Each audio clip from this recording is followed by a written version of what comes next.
We've talked about it in the past, late season hunting with Jacob going to Iowa. The key for him in late season Iowa seems to have always been corn and finding good cover adjacent to a cut cornfield.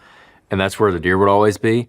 Right now, sitting here at your camp, we're in northern Pennsylvania, and it's all big woods. We were just talking the other day about how a lot of this actually looks pretty similar to some of our national forests in Alabama. You were saying that too. You've actually hunted Alabama, and it looks similar.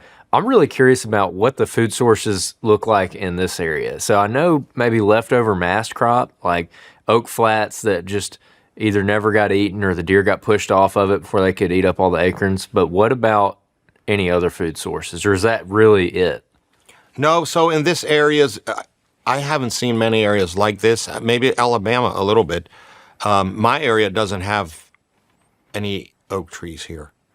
It's beech, cherry, and maple, and the beech are dying. There's a little bit of a mass crop going to be there this year, but there's not. I'd say the population of beech trees in this forest is probably like 8%. You know, it's very low.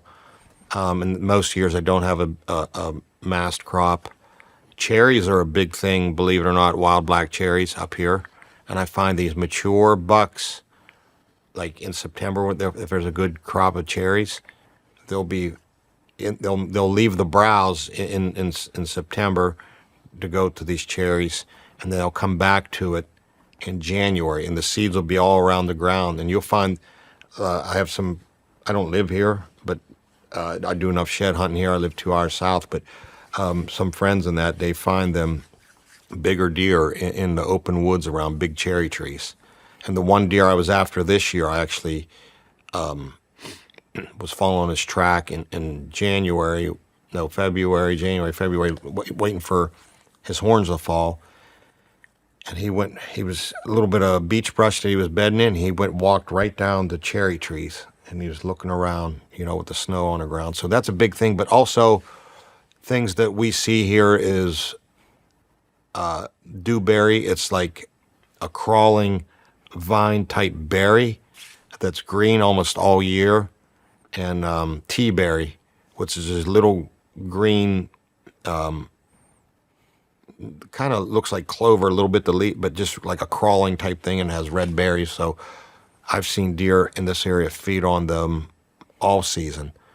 And there's a lot of areas here that the forest floor is green, even in like December, January, where most of the Midwest and other areas, you got like oak trees, Ohio, and there's not much as far as browse. There's a lot here. And then a big thing for these deer are fern tops or fern bulbs. And they'll dig the hillsides in the winter. And they start even into beginning of December. A lot of steeper slopes, they'll find the ferns.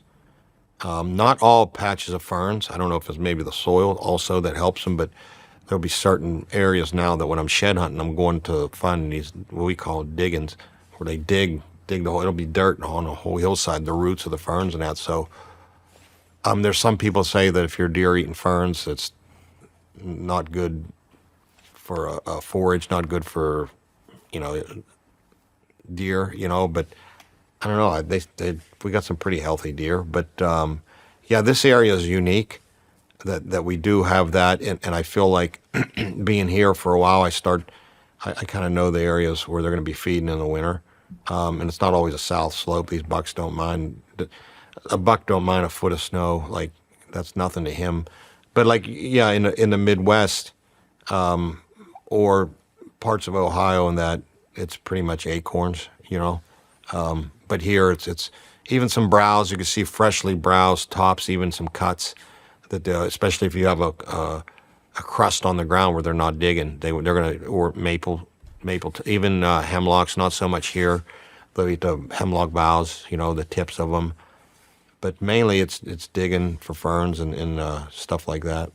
I keep drawing this back in my head to a certain national forest in Alabama. People know where I'm talking about, but you can hunt late season there. They have an earlier rut than the rest of the state, and they're open, and it's one of the places that you truly can have a late season hunt. And when you go walk around that place, there's some pine trees, but it's a lot of upland hardwoods. So it's oak, hickory, beech. Those are kind of your main trees.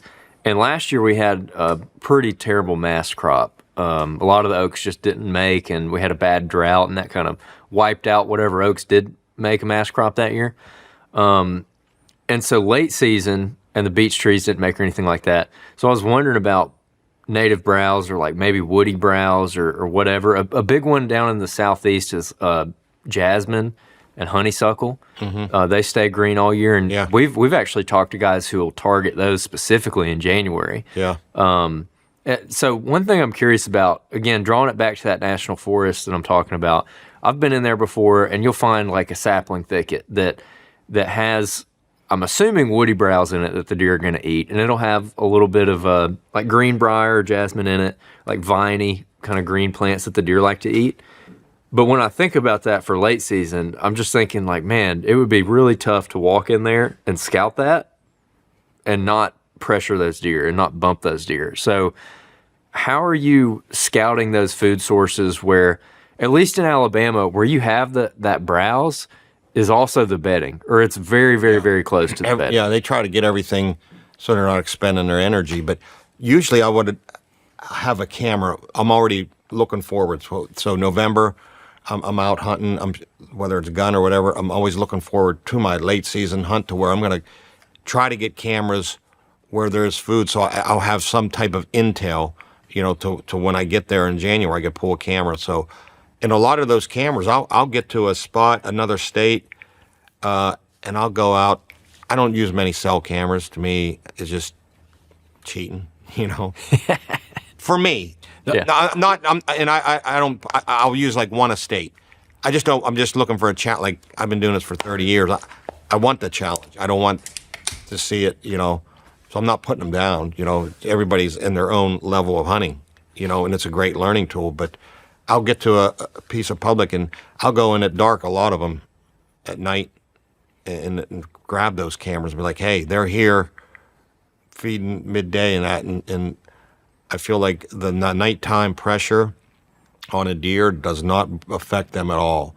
And I've done that for years. Like, even now in early season into November, I'll do that. I'll get to a state. First thing I do is I'll get there at dark, and I'll go pull all my cameras, and I'll make a decision. And I haven't bothered those deer being there at night. So hopefully I have cameras running already. But a lot of this knowledge I have is just from the experience over 30 years. So I'm already going to, like last year, I had a 3-day trip to Illinois, and it cost me about $1,500.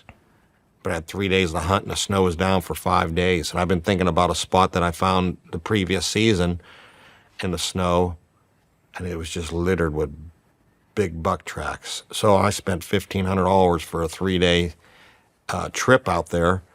But it was just my experience the previous year of knowing the deer there in January. So I went to that spot, and what they were doing, they were going to the private ag, and then I guess the guy didn't have it this past, when I was out there, so the buck tracks weren't there. So I spent all that money, and I was out there. So the first thing I did was just start driving around on roads. The snow's been down for 5 days, looking for tracks. And I got to an area, and I actually saw a buck. He was wanting to cross the road. Big buck tracks all in there. The first night I hunted, I shot him.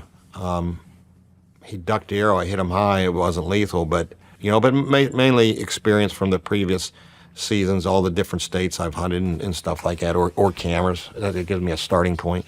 It's taxing on you, but if everything goes right, you don't need to be there too often. You know what I'm saying? Mm-hmm. You can harvest one. I know of a hunt that I had a few years back. It was November, but I walked up on that big deer at 10 yards, and then I went and got set up, and I ended up seeing him at 60 yards, and he went on the next hill chasing doe. So the next day I got on that hill, and what I had was, it was November, but I had a 40-minute drive and then an hour hike.